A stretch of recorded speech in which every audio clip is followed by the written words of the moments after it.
las raíces cristianas de España, por la vida y el bien común.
Atrévete a entrar en la boca del lobo con Javier García Isaac. Información sin ataduras, opinión sin complejos. Vivimos en un mundo que tiene muros y esos muros han de estar vigilados por hombres armados. ¿Quién va a hacerlo? ¿Tú? Mi existencia, aunque grotesca e incomprensible para ti, salva vidas. Tú no quieres la verdad porque en zonas de tu interior de las que no charlas con los amiguetes, me quieres en ese muro, me necesitas en ese muro. Nosotros usamos palabras como honor, código, lealtad. Las usamos como columna vertebral de una vida dedicada a defender algo. Tú las usas como gag. Y no tengo ni el tiempo, ni las más mínimas ganas de explicarme ante un hombre que se levanta y se acuesta bajo la manta de la libertad que yo le proporciono y después cuestiona el modo en que la proporciono. Preferiría que solo dijeras gracias y siguieras tu camino. De lo contrario, te sugiero que cojas un arma y defiendas un puesto. De todos modos, me importa un carajo a qué creas tú que tienes derecho. Tienes ese lujo. Tienes el lujo de no saber lo que yo sé. Muy buenos días, amigos. Les habla Javier García Isaac. Estamos en la boca del lobo. Estamos en Informa Radio. Estamos aquí en Madrid y les hablamos a todos ustedes desde estos estudios Jesús Quintero y desde esta redacción de noticias Antonio Herrero.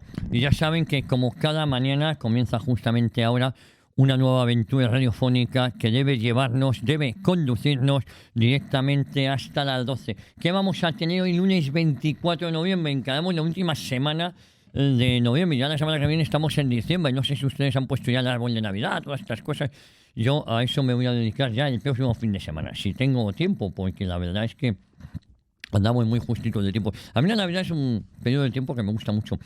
Pero bueno, ya tendremos tiempo de hablar de la Navidad, ya les hablaremos de nuestra programación especial de Navidad y estas cuestiones como todos los años. Estamos en una encrucijada y ustedes ya lo saben. El gobierno, lejos de disculparse por los casos de corrupción que le cercan, van a por todas. Yo no sé si va a haber algún extremeño que vote al PSOE. Porque quédense con esto. Cualquiera que vota al PSOE es un miserable. Es un miserable. Después de... o tiene intereses. Sería un interés con miserable. Y usted dirá, ¿pero qué barbaridades son estas? Sí, hombre, es cómplice de este gobierno corrupto. Y ya llega un momento que yo soy como ellos. Digan lo que digan los tribunales, me parece que son los miserables corruptos. Porque la corrupción no solo es económica, no solo son prebendas. La corrupción, a tenor de que los dos últimos secretarios de organización, bueno, los tres, uno no llegó a tomar posesión, uno se han visto salpicados, no, están directamente involucrados en una trama que cerca al presidente. Digo que cerca al presidente porque el presidente formaba parte de esa misma trama. Entonces ya no se salva nadie de este corrupto gobierno. Y ellos, su obsesión, ya saben, la ilegalización de la Fundación Francisco Franco, el seguir mintiendo, porque sí, están mintiendo.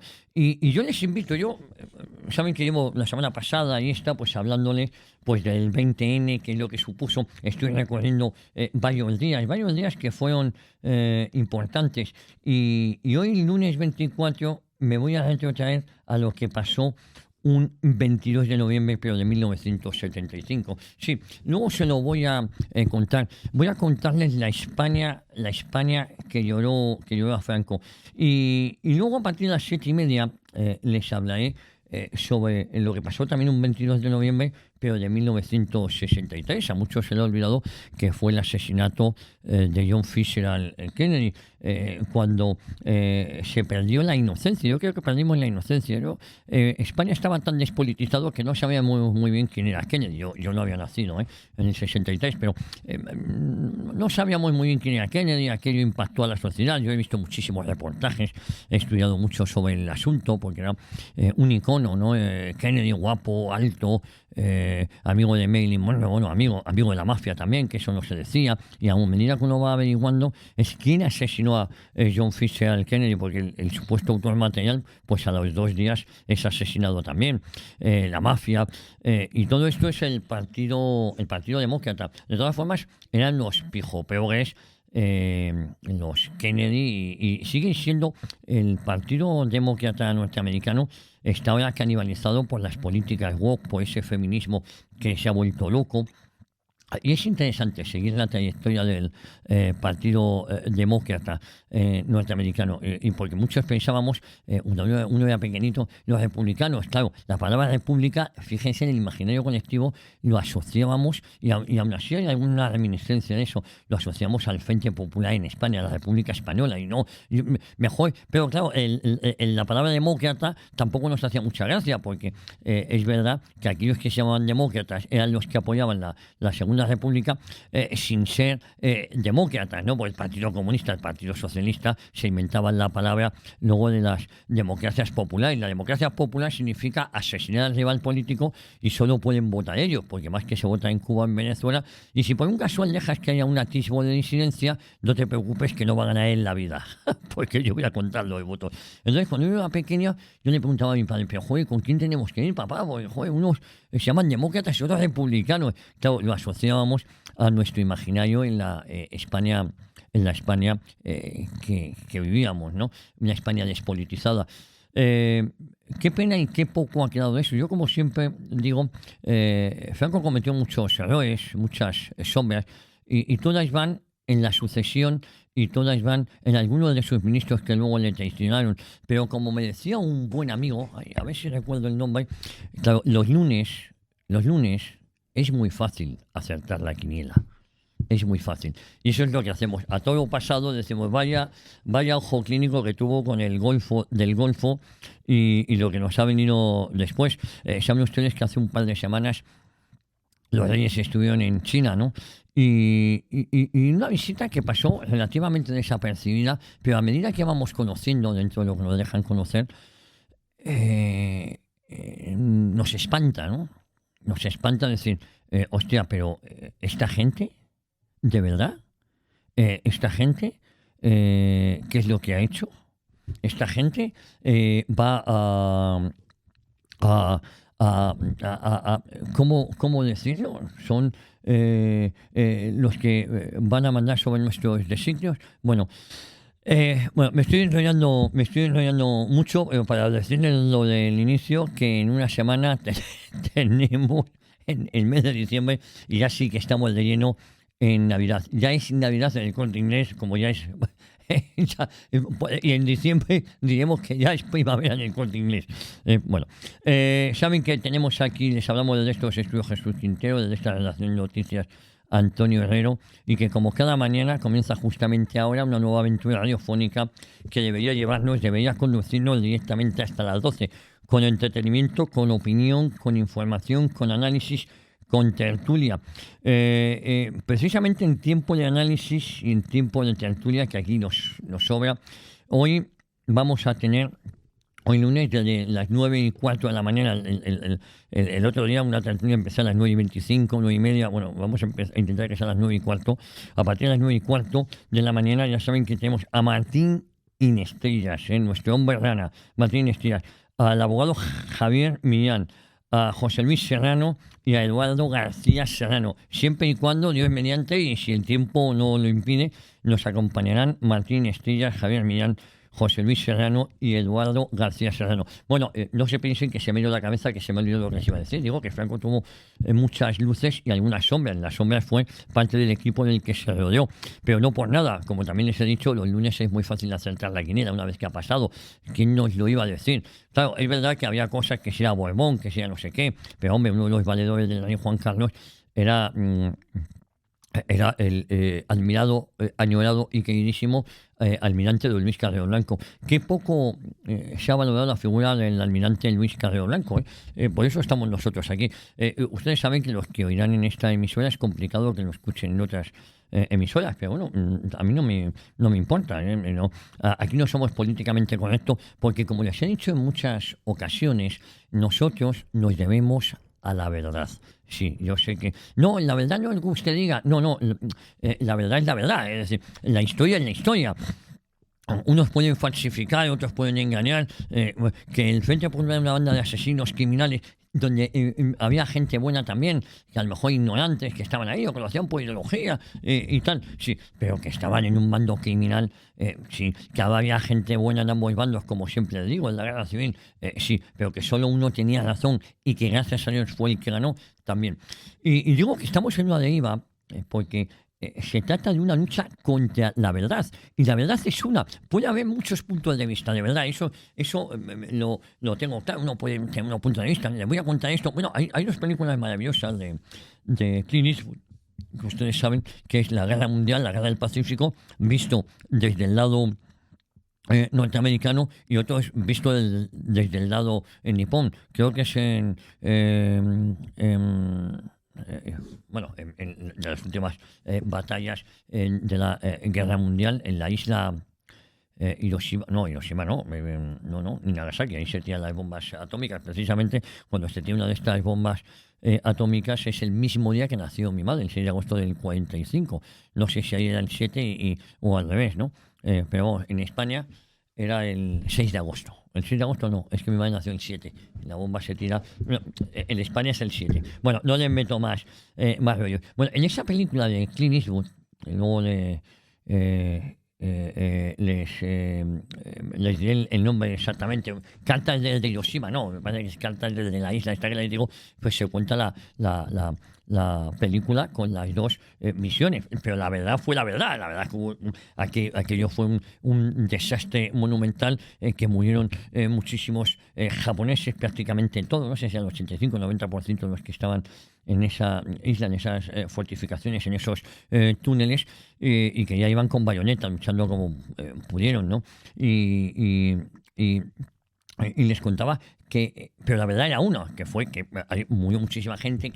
Entonces, la verdad es la verdad es que fue el Frente Popular quien provoca la guerra civil, que es el PSOE el que asesina, mata y hace las grandes matanzas, que ellos asesinan en retaguardia a 85.500 personas, las que nunca hablan, y que el bando nacional, que es otra verdad, fusiló a unas 14.500 por los crímenes que habían cometido los 85.500 personas, que Franco perdonó muchísimas vidas de asesinos y de culpables, y eso se sabe, les perdonó, les conmutó por cadena perpetua, y la cadena perpetua duraba de 4 a 6 años. Es que eso es una verdad, eso no lo pueden... En cambio, estos lo hacen ahora los asesinos, los verdugos, los que tenían que haber estado arrepentidos de aquello. Lejos de eso, nos exigen a los demás que nos arrepintamos porque no nos pudieron matar en el 36, porque a ver si se entera el PSOE, que lo sabe por sus votantes, que aquí hubo una sublevación que provocaron ellos, porque si no te sublevabas te asesinaban. Tanto es así que el que cayó en sus manos, porque no le dio tiempo, porque le cogieron en Madrid, fue asesinado. La gran mayoría de ellos. Eso es algo que es indiscutible. Bueno, y usted dirá, ¿y por qué no se habla de esto?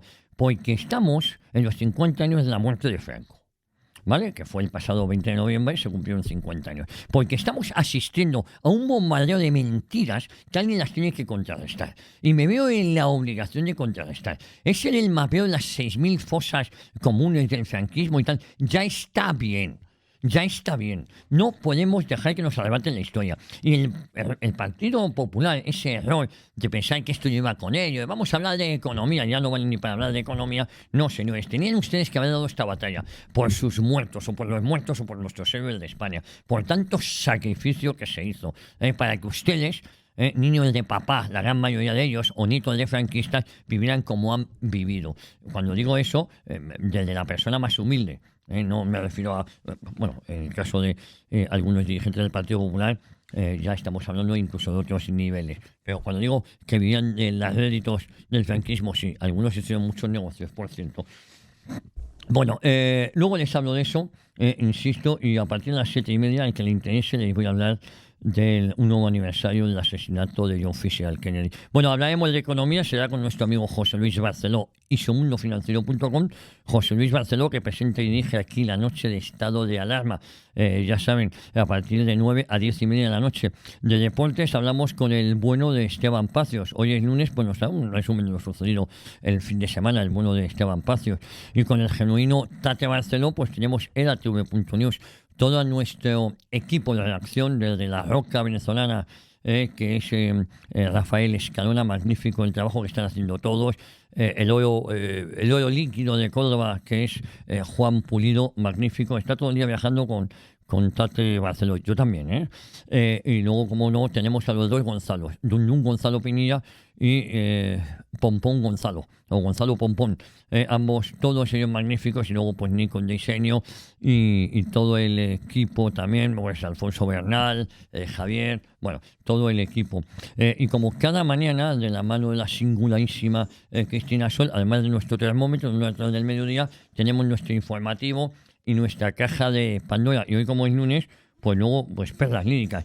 Y sin olvidarnos que a los mandos de la nave, en la dirección técnica, pues tenemos a la inimitable Cecilia Jara. Y como siempre les digo, Cecilia Jara no está sola, cuenta con todo su equipo. Y dentro de ese equipo de Cecilia Jara, pues tenemos a Eduardo Vital Jr., nuestro mexicano de referencia, y tenemos a un mexicano, un español del Virreinato de Nueva España. Y cómo no, a David López. Iba a decir David Sánchez, no, David Sánchez es el sinvergüenza, el de Badajoz. El que vive entre Badajoz y la Moncloa, el barrio de Moncloa de la Vaca. En Elvas no vivía. David Sánchez es el portugués. El portugués es mi amigo Emilio Jaréis.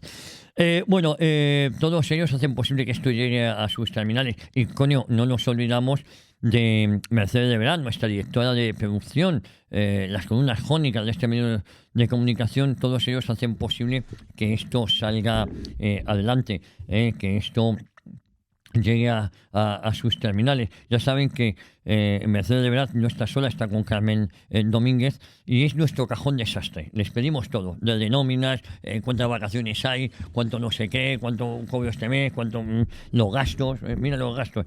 Ay, si Mercedes hubiese sido la gerente del PSOE, no se hubiese escapado un duro. Porque no te paga, como no lo justifiques bien, de aquí no sale un duro de la caja, y no sale en efectivo, no sale en efectivo.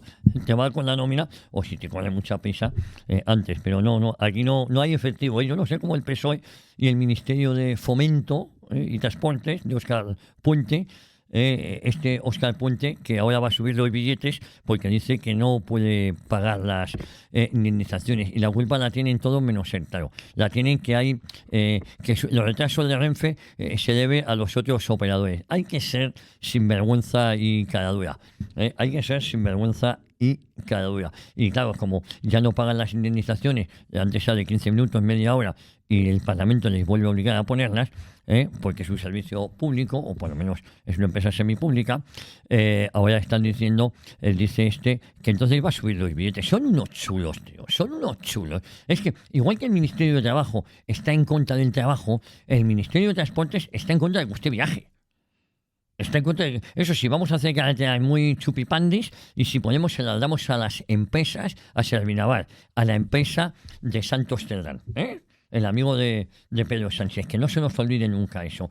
Bueno, insisto que si nuestro departamento de producción llevara las cuentas del Partido Socialista, les aseguro que el dinero en efectivo no lo iban a ver, y no iban a tener estos serios problemas de descuadre financiero que tiene el PSOE. ¿Qué va a pasar a partir de las 10:30 aquí en la boca del lobo en Informa Radio? Bueno, perlas líricas de mi amigo Aurelio Gutiérrez. El otro día mi amigo Javier Rueda me decía, oye, a mí me encanta la lírica y me encanta perlas líricas con Aurelio Gutiérrez. Bueno, es que Aurelio Gutiérrez es un auténtico fenómeno. Saben que hizo una serie de conciertos en Florida por la hispanidad y está triunfando en las Américas. Tengo muchas ganas de verle. Me ha invitado, creo que es a Charleston, pero es que ni tengo dinero para ir, y yo sé que él es un tío muy generoso, ni tengo días, no tengo días, no sé cuándo, entre curso, idas y venidas, no tengo, perlas líricas con Aurelio Gutiérrez y luego la magnífica, la singularísima Cristina Sol con la luz de la palabra, ya saben, los lunes y los viernes para Cristina Sol son días muy complicados, porque la verdad es que no para. Bueno, miren ustedes. El 23 de noviembre del 75, yo les hablaba del 22 de noviembre, cuando es asesinado Kennedy, en el que luego vamos a hablar, pero el 23 de noviembre del 75 nos encontramos con la España que lloró a Franco. Ese 23 de noviembre de 1975, España amaneció vestida de luto. Esa jornada donde millones de españoles acompañaron entre lágrimas y un silencio sobrecogedor los restos mortales del hombre que había gobernado el país durante casi 40 años.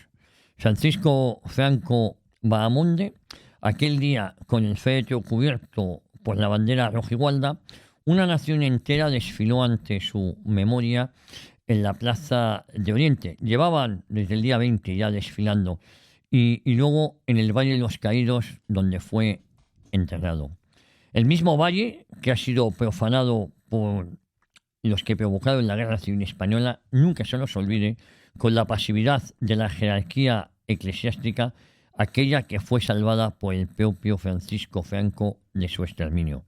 Fue el último gran acto de unidad, respeto y fervor patriótico que se recuerda en nuestra historia reciente. Sí, amigos, porque esto es innegable y no hay ninguna ley que lo pueda prohibir. España lloró a Franco. El funeral de Estado y el último juramento de lealtad, porque vinieron a coincidir. A su entierro asistieron jefes de Estado y representantes de más de un centenar de países. Las cámaras de televisión recogían una imagen inédita, un pueblo enlutado, ordenado, en silencio, rezando y despidiendo a quien consideraban el salvador de España. En la Plaza de Oriente, un mar de banderas nacionales ondeaban al viento. Miles de personas de todas las edades y condiciones sociales se congregaban sin que nadie las convocara. No era miedo, ni obligación, ni costumbre. Era simplemente agradecimiento y respeto.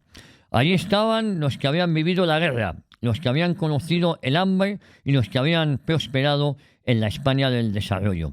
Todos tenían en común algo. Sabían que aquel hombre había mantenido la paz, la unidad y la independencia de España. Del caudillo se pasó al mito, y es que Franco fue trasladado al Valle de los Caídos, aquel monumento grandioso que había soñado como símbolo de reconciliación y no de victoria. Allí reposarían bajo la misma cruz los muertos de ambos bandos. El silencio solo se rompía con el replique de las campanas y el himno nacional. Mientras el féretro descendía al sepulcro, muchos rompieron a llorar. Se hablaba o se había ido el jefe de Estado, el generalísimo Franco, el caudillo de todos los ejércitos. Pero para millones de españoles también se marchaba el símbolo de una época de certezas. No hubo incidentes, no hubo disturbios, no hubo enfrentamientos. Hubo un pueblo sereno, fiel y agradecido. Miren, aquel 23 de noviembre fue sin saberlo el final de una era y el comienzo de una rendición. El contraste con la España actual es evidente, no aguanta comparación, porque comparar aquella jornada con la España de hoy produce una profunda tristeza. Entonces había respeto, hoy hay desprecio. Entonces había unidad, hoy hay fragmentación. Entonces ondeaba una sola bandera y hoy 17. El régimen del 78, nacido de esa ruptura disfrazada de consenso, no solo se empeñó en borrar la obra de Franco, se propuso borrar su memoria. Hoy se le insulta desde los púlpitos mediáticos, se le juzga desde el presente y se pretende reescribir la historia con leyes sectarias como la de memoria democrática. Pero ningún decreto puede cambiar lo que millones de españoles vivieron, que bajo Franco hubo orden, justicia social, prosperidad y respeto a España. Y estas palabras que les digo yo a ustedes es simplemente la verdad y no caben interpretaciones. Mientras hoy se profanan tumbas y se reescriben libros, la realidad histórica permanece. El pueblo lloró a Franco porque sabía que con él se iba el último jefe de Estado que antepuso el deber a la ambición. ¿Les suena esto también? Y sí, España fue una nación agradecida. Quienes vivieron aquellas jornadas cuentan que las colas para rendir homenaje al caudillo se extendían durante horas. Campesinos, obreros, estudiantes, soldados, monjas, empresarios, madres con sus hijos, madres solteras, mujeres, hombres, todos desfilaban ante el féretro con un mismo gesto de respeto. Nadie les pagó, nadie les ordenó ir, fueron por convicción. Era el agradecimiento silencioso de un pueblo a quien había reconstruido su patria desde las ruinas de una guerra y la miseria de la posguerra. En el Valle de los Caídos, los soldados del ejército español, el mismo que Franco mandó durante la cruzada, le rindieron honores con la solemnidad que solo acompaña a los grandes hombres de la historia. El eco de aquellos himnos aún resuena en la memoria de los que estuvieron allí.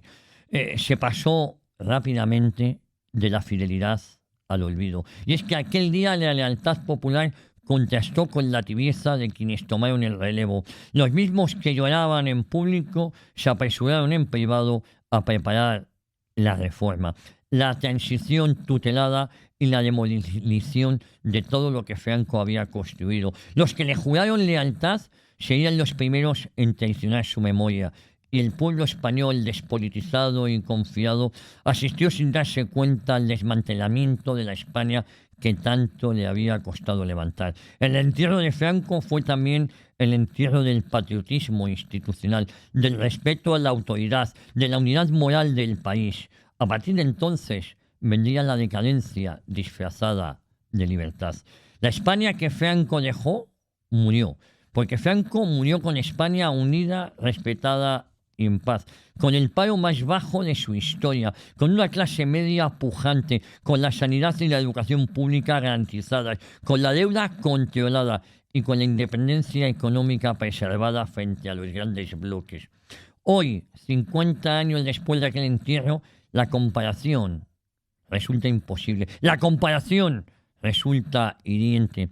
España es un país dividido, endeudado, sin rumbo ni orgullo. Y esa decadencia empezó justo después de aquel 23 de noviembre de 1975, cuando se cerró la losa sobre el hombre que representaba la continuidad histórica de la nación. Sí, amigos, la España que lloró a Franco. Aquel 23 de noviembre del 75 no fue un día cualquiera. Fue el último día en que España se reconoció a sí misma como nación unida, creyente y agradecida. Y ese día, en el Valle de los Caídos, millones de españoles comprendieron, aunque no todos lo dijeran, que con Franco se iba algo más que un gobernante. Se iba la seguridad de la que habían disfrutado, el orden y sobre todo se iba la dignidad de un país que había sabido reconstruirse con su esfuerzo. Por eso, cuando algunos se empeñan hoy en borrar su nombre, conviene recordar que la historia no la escriben los políticos, ni los periodistas subvencionados, ni celadores mediáticos, sino la memoria viva de un pueblo que, aquel 23 de noviembre, lloró a Franco con gratitud y con respeto. Les habla Javier García Isaac y estamos en La Boca del Lobo. Estamos en Informa Radio. Estamos en un programa que no es apto ni para latilleros, ni bizcochables, ni amibalados. En un programa que, como siempre les digo, es apto para todas las edades, que no para todos los públicos. En un programa que comienza ni más ni menos que justamente en este momento